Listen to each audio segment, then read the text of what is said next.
Olá, tudo bem? Vamos começar mais um estudo espírita e hoje vamos falar sobre família à luz da lei de destruição. Pode parecer estranho, né?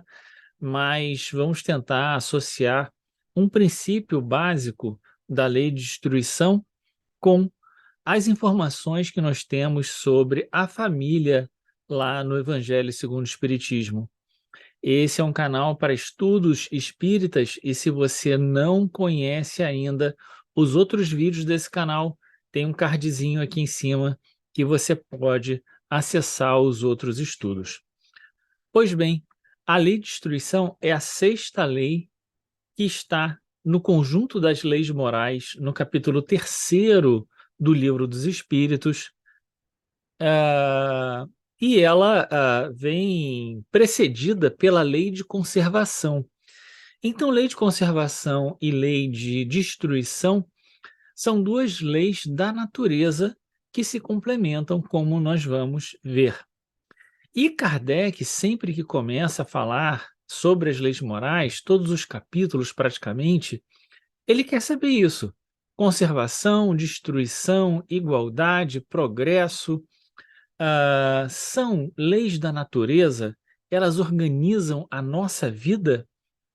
E no caso da lei de destruição, a resposta é: olha, é preciso que tudo se destrua para renascer e se regenerar, pois isso aqui chamar de destruição não passa de transformação e tem por fim a renovação e a melhoria dos seres. Então, embora a resposta não seja sim ou não, os espíritos dizem que a destruição é parte do processo de transformação que a vida precisa operar para que a gente possa se regenerar, a própria vida se regenerar e se renovar e trazer a melhoria para os seres vivos. Então, num certo sentido, isso que nós vemos como destruição, na verdade, é apenas parte de um processo maior de refazimento da vida, de regeneração da vida, de renovação, né, dos quadros, dos contextos onde nós vamos operar e onde nós vamos ter novos aprendizados. Muito bem. Na questão 729, que é a questão seguinte, então, Kardec pergunta o seguinte: se a destruição é necessária para a regeneração dos seres, por que a natureza os cerca de meios de preservação e conservação? É como se Kardec estivesse dizendo: a gente acabou de estudar a lei de conservação, que fala dos mecanismos da vida para conservar. Ora, mas se a lei de destruição também é uma lei que organiza a nossa vida, como fica esse negócio de conserva e destrói? E a resposta dos espíritos diz o seguinte: a fim de evitar que a destruição ocorra antes do tempo necessário, é que a gente tem esse duplo mecanismo de conservação e destruição. Toda destruição antecipada entrava o desenvolvimento do princípio inteligente. Foi por isso que Deus concebeu a cada ser a necessidade de viver e se reproduzir. Então, a gente tem um tempo, né, que é o tempo do aprendizado, que é o tempo da conservação. É preciso que as situações permaneçam por um tempo para que a gente possa aprender com elas. Mas depois desse prazo, é preciso que venham outras experiências. É preciso que a vida se renove. Então, aquilo que a gente achava que era ah, o mais importante para nós, ou aquilo que a gente achava que era a nossa vida, ela vai passar por uma modificação. Normalmente a gente acaba se incomodando muito com essas grandes transformações, porque a gente não sabe em que elas vão dar necessariamente, mas isso é parte da vida. A vida é esse movimento de estarmos agora, daqui a pouco vem uma mudança e nós temos que nos adaptar aos novos contextos, aos novos momentos que a vida nos coloca. Muito bem, e o que que isso tem a ver com a família? Há um item no Evangelho segundo o Espiritismo, que pergunta se a reencarnação fortalece ou destrói os laços de família. Muito bem, para a gente pensar isso, a gente precisa pensar duas questões iniciais. A primeira é a ideia de que quando a gente não acredita na reencarnação. Quando a gente não acredita na reencarnação, a ideia é que a família vai se perdendo naturalmente com a morte das pessoas. As pessoas vão morrendo e a família vai se desfazendo. É claro que a família vai se refazendo através das outras gerações, mas a- aquela família que existia acaba deixando de existir. Então, há muito sofrimento por conta do fato das pessoas perceberem que aquele contexto familiar já não existe mais e que, inclusive, as pessoas não estão nem mais aqui, né? Mas há uma outra ideia que é preciso a gente ter muito cuidado e que é muito comum na, eh, nas interpretações espíritas, que é nós fazemos uma interpretação dos laços de família exclusivamente ou priorizando a nossa vida material. E que isso traz para nós? A ideia de que a nossa família verdadeira, a nossa família real, né, é essa dessa encarnação. Então é como se as pessoas que estão conosco agora nessa família, nesse contexto, nessa encarnação, fossem a nossa família e que as outras encarnações fosse apenas um mudar de posições, né? Então, essas pessoas que estão agora conosco são as pessoas que nós vamos encontrar no mundo espiritual, porque elas fazem parte da nossa família, e na próxima encarnação nós vamos voltar com elas, mas com papéis trocados. Essa é uma ideia que não encontra lugar na doutrina espírita. Ainda mais se nós estendermos esse pensamento para o casamento. A ideia de que aquela pessoa com quem você se casou é a pessoa com quem você deve ficar até que a morte os separe. No Espiritismo, até que a morte nos separe não faz o menor sentido, né? Porque a vida continua após a morte. Então, até que a morte nos separe não faz o menor sentido.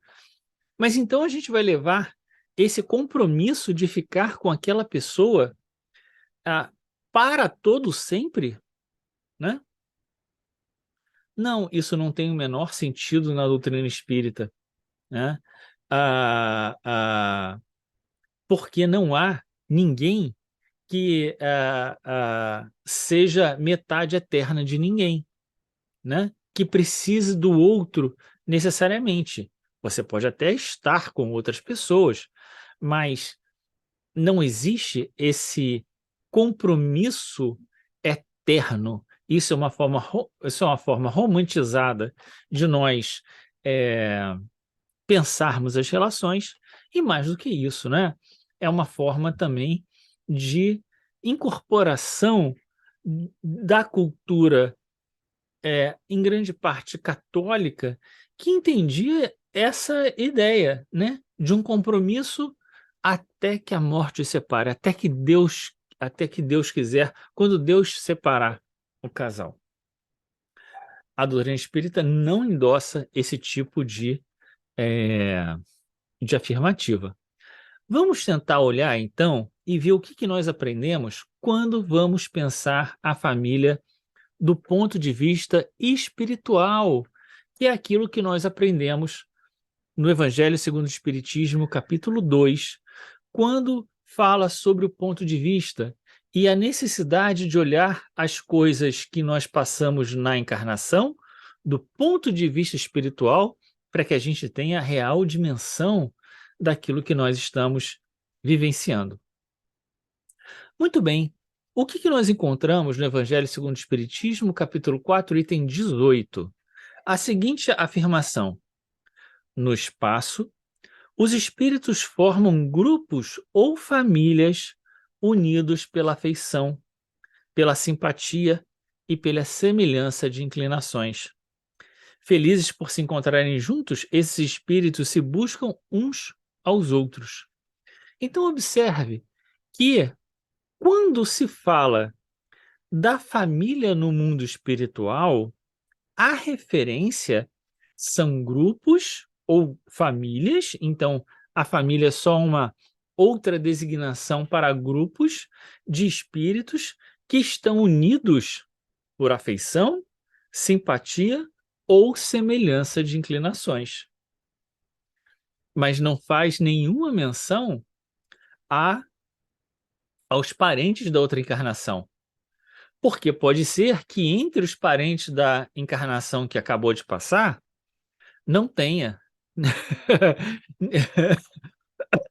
Desculpe, não tenha necessariamente ninguém que preencha esses requisitos e que faça parte da nossa família espiritual nesse sentido de um grupo real de afinidade.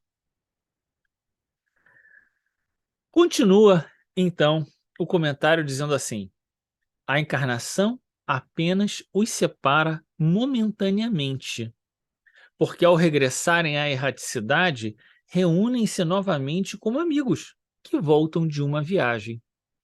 Então pensa o seguinte: a gente estava no mundo espiritual, com pessoas que nos são afins, né? Alguma dessas voltam conosco, vão fazer parte da nossa família, outras não farão parte da nossa família, mas voltarão também, e uma parte dessas pessoas vão ficar no mundo espiritual, velando por nós, torcendo por nós, acompanhando a nossa encarnação, aguardando o nosso retorno, não é? Para depois nós nos reunirmos novamente e continuarmos, né, com trocas de solidariedade, trocas de companheirismo, de simpatia e tudo mais. Pois bem, então, é muito provável, e esse é o primeiro grande ensinamento, esse é um dos ensinamentos importantes que a gente tem, que todos nós tenhamos no mundo espiritual um conjunto de pessoas que são mais amigos nossos do que muitas pessoas com quem convivemos aqui agora. E que estão apenas aguardando o nosso retorno dessa encarnação, que não encarnaram. E a gente pode pensar, explodir essa ideia, né? Será que depois de 50 anos da nossa encarnação, eles não tiveram necessidade de reencarnar? E a gente vai chegar no mundo espiritual, não vai encontrá-los? E como é que vai ser isso? Não é? O que importa é aquela passagem de Jesus quando diz: onde está o seu tesouro, aí o seu coração. Então, aquelas pessoas que nos são caras sempre estarão ligadas por nós, por laços de afeto e simpatia, e nós vamos buscá-las, e nós vamos sempre estar buscando, né, estar com essas pessoas, ainda que nós não a identifiquemos, ainda que elas não estejam na nossa família consanguínea. Pois bem, isto posto, quando nós olhamos então para a nossa família de encarnados agora, o que nós vamos identificar? Que existem pessoas com quem nós temos uma afinidade de graça, uma simpatia de graça, que nós desejamos, que às vezes não é o nosso irmão consanguíneo, às vezes é um primo, que a gente tem, nossa, a gente quer, né? Quando encontra, tem aquela vontade de conversar mais e de falar mais. Às vezes é esse que faz parte da nossa família espiritual, mas encarnou como primo, às vezes encarnou como tio, às vezes já estava encarnado, às vezes vem como, né? A gente identifica essas pessoas, essas simpatias, não só da nossa família espiritual, mas de outras encarnações, por esse conjunto de afinidades. Veja, é possível que a gente tenha vivido com alguém e não tenha construído necessariamente uma grande afinidade com essa pessoa. Por quê? Porque ela tinha os seus gostos, ela tinha suas vontades, ela tinha os seus interesses, você tinha outros. Você pode até voltar junto com ela, mas isso não significa que você vai construir ou já tenha construído com ela um conjunto forte de afeições e de afinidades. Muito bem, mas são só essas as pessoas que nós vamos encontrar na nossa família? Não, não são. Há também no nosso grupo familiar espíritos simpáticos e antipáticos. Esses antipáticos também podem ter sido encontros de outra encarnação, mas podem não ser também. Podem ser espíritos que vêm junto conosco, ligados a alguém, alguma outra pessoa, e simplesmente têm modos de viver muito diferentes do nosso. E aí você cria ali né? Não casa, né? Não bate. E ainda há espíritos estranhos que vêm estar conosco, às vezes por prova, às vezes para nos auxiliar, às vezes para nós auxiliarmos. Então, nós estamos num contexto que não é necessariamente um contexto daquela versão idealizada de família que nós só trocamos os papéis, as posições. Não. Há simpáticos, antipáticos, estranhos, né? Há um contexto diferente que é importante que nós estejamos nele para uma finalidade que nós vamos comentar um pouco mais para frente. Mas é curioso, e a gente depois volta nesse ponto, que a gente vai observar um comentário, é, outros comentários que vão endossar essa posição que nós estamos falando. Uma está no Evangelho, capítulo 14, item 8, quando fala que dois pais, né, filhos nascidos de pais diferentes, amigos, podem se encontrar e ser mais amigos do que irmãos, né? Os irmãos podem não ter muita afinidade entre si, serem irmãos, mas não, né? Não vai muito um com a cara do outro, ou cada um tem uma personalidade completamente diferente, cada um acaba construindo um mundo completamente diferente, e vão encontrar em pessoas fora da família aquelas afinidades verdadeiras. Se a gente pensar com quem o espírito vai encontrar no mundo espiritual, muito mais chance de encontrar com esse amigo do que com o irmão, né? Muito bem, esse é um ponto. E o segundo ponto está no capítulo 13, item 9. Olha só esse comentário que interessante. Diz assim: amai, portanto, o vosso próximo, amai-o como a vós mesmos. Pois já sabeis agora que, repelindo o infeliz, estareis talvez afastando de vós um irmão, um pai, um amigo, e repelis para longe de vós. E então, qual será o vosso desespero ao reconhecê-lo no mundo dos espíritos? Então pode ser que aquele que foi o nosso pai numa outra encarnação não venha nessa encarnação como o nosso filho, como o nosso irmão, mas venha como uma pessoa necessitada. Ele está falando aqui infeliz nesse sentido de ser uma pessoa necessitada, que a gente encontra e que nós deveríamos, né? Quer dizer, se a gente pudesse, se a gente parasse, se a gente se interessasse por aquela pessoa, a gente ia perceber os elos que nos ligam a ela, mas às vezes por um preconceito, por, né? Vai saber. Você olha para aquela pessoa e diz: Não, meu amigo, sinto muito, não tenho tempo agora, não posso agora, deixa isso para depois, né? Pede para outra pessoa e segue seu caminho. E quem estava lá era seu pai da outra encarnação.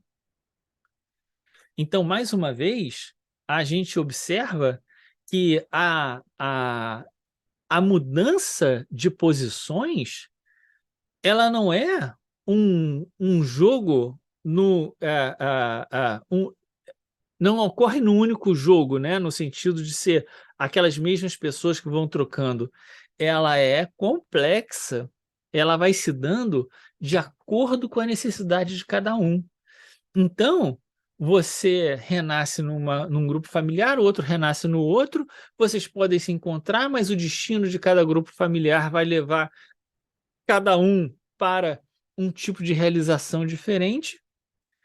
Depois, se há real afinidade, vocês vão acabar se encontrando no mundo espiritual ou em outra encarnação, ou, né? Mas cada um vai fazendo as suas experiências de acordo com a sua necessidade. E não porque nós estamos presos uns aos outros ou amarrados numa mesma família, no sentido de uma parentela que nos prende.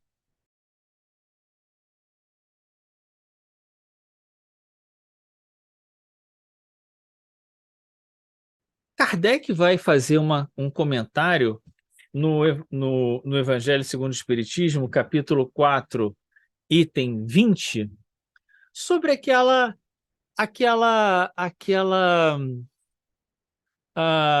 ideia, né, que muitos têm de que vai chegar no mundo espiritual.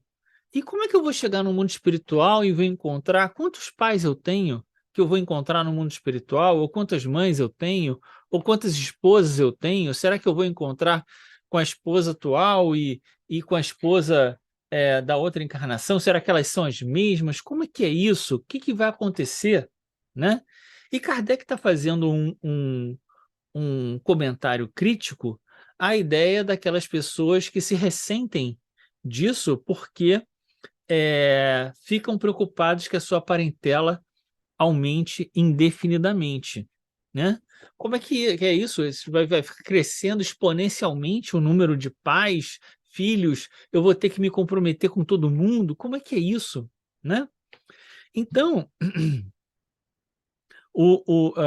Kardec vai comentar o seguinte: o fato de um homem ter tido 10 encarnações não significa que vai encontrar no mundo dos espíritos 10 pais, 10 mães, 10 mulheres e um número proporcional de filhos e de parentes novos.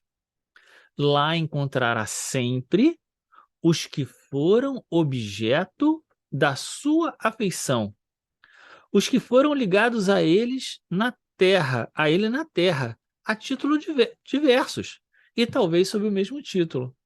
Então, talvez a gente chegue no mundo espiritual e encontre um colega de trabalho que foi nosso amigão, que compartilhou, dividiu conosco as maiores dificuldades que a gente vivenciou, e talvez a gente não encontre a nossa esposa, com quem a gente partilhou a vida, mas cumpriu as obrigações e tal, mas chegou no final da vida, já não tinha tantas afinidades, né?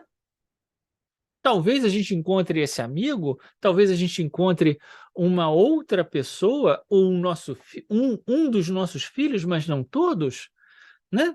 Quem nós vamos encontrar? Aquele princípio que eu tinha comentado anteriormente, onde está o seu tesouro, aí está o seu coração, vale mais uma vez. Voltando, inclusive, à primeira passagem que a gente leu. No mundo dos espíritos se reúnem os espíritos em grupos ou famílias a partir da afinidade, da simpatia ou da semelhança. É isso. Agora, quer dizer que estão agrupados e ficam num mexerico ali, falando, compartilhando dos seus interesses o tempo inteiro, colados um no outro. Não, cada um tem os seus interesses, vão se buscar, vão se falar, vão se fortalecer, né? Mas vão seguir cada um a sua vida também nesse sentido. Muito bem. Então, Kardec, no capítulo 14, item 8 do Evangelho segundo o Espiritismo, vai dizer que existem dois tipos de família. A família espiritual é a verdadeira família, é a família daquelas pessoas que moram no nosso coração. Os laços espirituais da verdadeira afinidade, do verdadeiro interesse que nós temos uns pelos outros.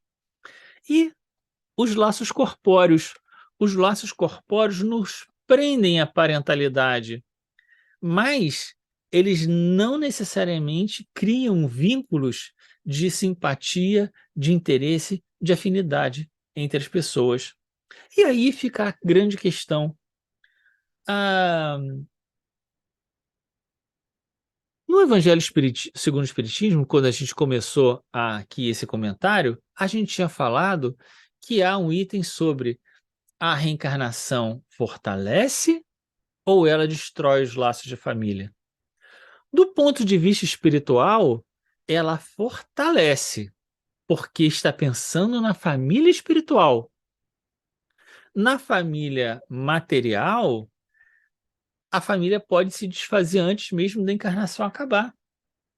Marido e esposa se separam porque descobriram que já não tem mais afinidade entre si, e não necessariamente não se gostam mais, mas simplesmente não têm mais afinidade, ou já cumpriram aquilo que era esperado, né, para a família tem objetivos espirituais, eles já podem ter cumprido esses objetivos, não vai dar tempo da gente falar aqui sobre isso, né? Então, às vezes, a família não se desfez no sentido formal do termo, mas os filhos cresceram e o filho praticamente não cuida do pai, não cuida da mãe, não quer saber, o irmão não quer saber do irmão.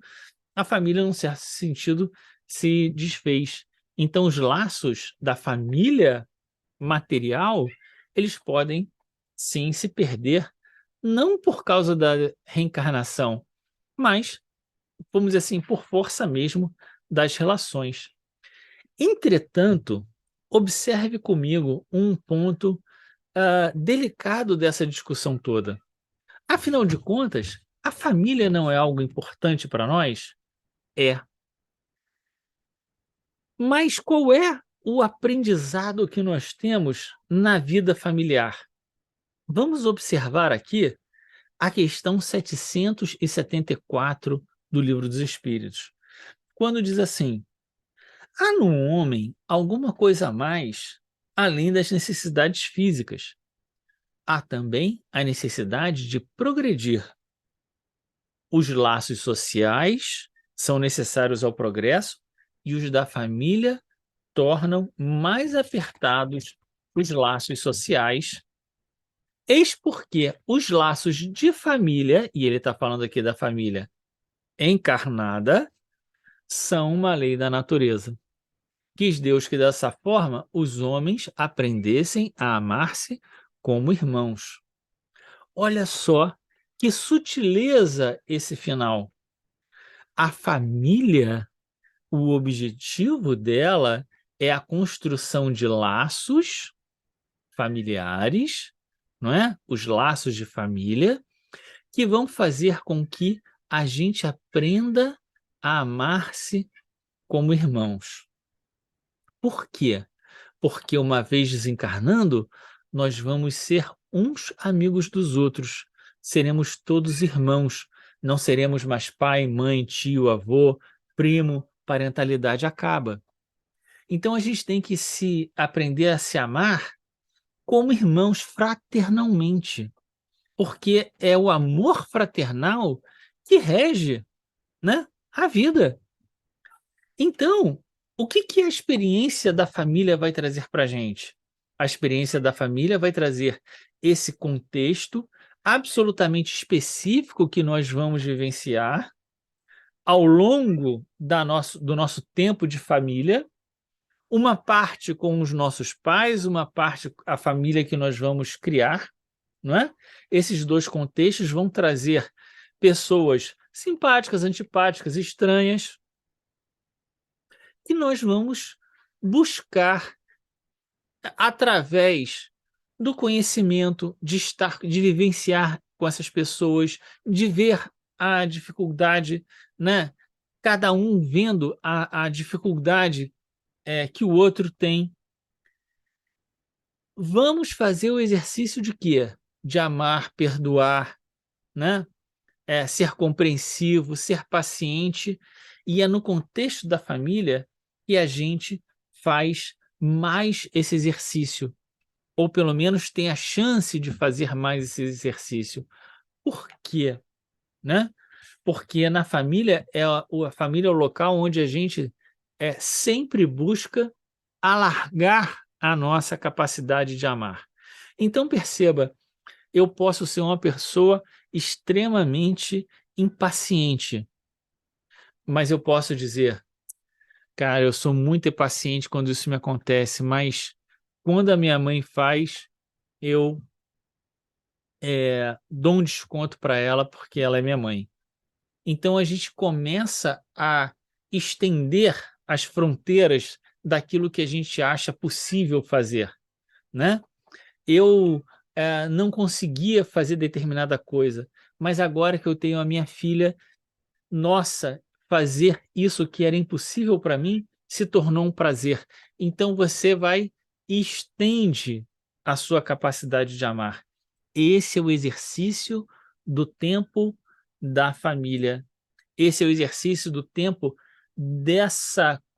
desse conjunto de fatores que nós vamos vivenciar aqui, encarnados, que não vai ter no mundo espiritual. Quando nós sairmos daqui, nós temos que sair enriquecidos para voltar para o mundo espiritual e encontrar uma realidade melhor do que aquela que nós deixamos lá. Reencontrar talvez as pessoas, talvez encontrar outras pessoas, porque fizemos também relações de simpatia e de amizade aqui, não é? E assim a vida vai nesse movimento de tempos de ficar e tempos de mudar. É preciso que a gente entenda que esse momento não significa que ele se perpetuará no tempo indefinidamente. Não significa que quando a gente chegar no mundo espiritual, a gente vai encontrar o avô, a avó, os primos, todo mundo sentado na sala, como se fosse uma reunião de domingo, no almoço de domingo, que a gente teve há muito tempo atrás. Não, isso não vai acontecer. O avô talvez esteja reencarnado, a avó talvez até ainda esteja no mundo espiritual e nos receba, outros vão estar ocupados com as suas coisas, não é? Talvez a gente os procure,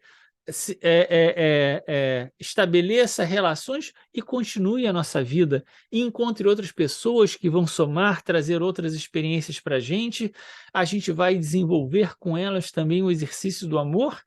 Por quê? Porque a ideia é que a gente aprenda a expandir a nossa capacidade de nos amar como irmãos.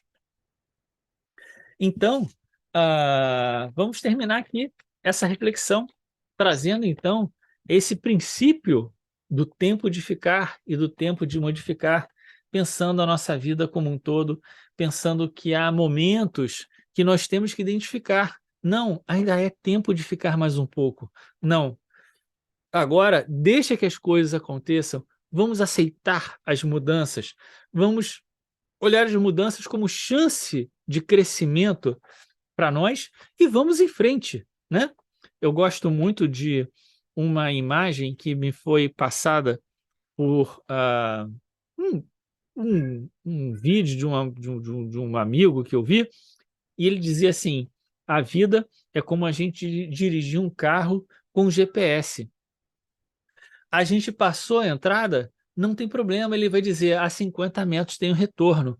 Perdemos o retorno, ele vai dizer, não tem problema, anda mais 2 quilômetros e tem outro retorno. Perdemos outro retorno, ele vai dizer, não tem problema, você agora vai ter que pegar uma saída à direita, andar 50 quilômetros para conseguir voltar. E assim a gente vai. A vida sempre vai trazendo uma outra saída, uma outra chance de não continuarmos, de refazermos o caminho, de andarmos mais para frente. Entrou no lugar certo, então agora anda mais 15 quilômetros. Andou 15 quilômetros, agora tem uma saída. Saiu na saída certa? Não? Opa, vai ter que andar um pouquinho mais. Quando sair, vai estar um pouco mais cansado. E assim a gente vai aprendendo com os nossos erros, com os nossos acertos e sempre com essa modificação dos cenários, dos contextos e também das pessoas. Há pessoas que chegam, há pessoas que ficam, há pessoas que estão agora e tem outras que virão. Que sejam bem-vindas no nosso coração. Um grande abraço, fica com Deus, que Deus te abençoe a sua casa, a sua família, a sua vida.